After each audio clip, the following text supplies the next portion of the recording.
First, open the Google Play Store. Search for Loop Video and GIF Maker. Download and install the app. Once the installation is complete, open the app.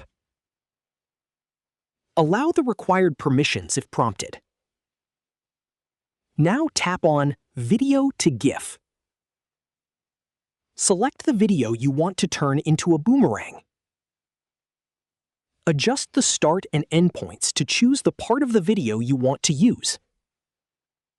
Then tap Next.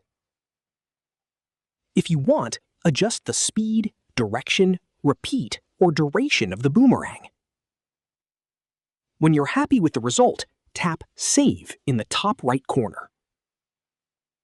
Choose your preferred export quality, such as high, medium, or low, and click OK.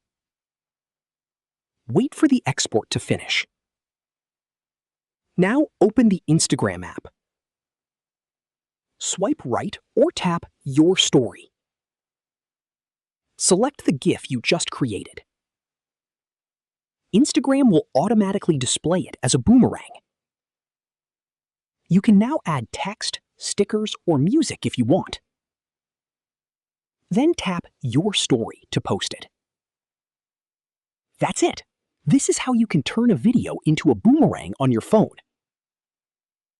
If you found this video helpful, don't forget to like the video, subscribe to our channel, and press the bell icon for more tutorials. Thanks for watching.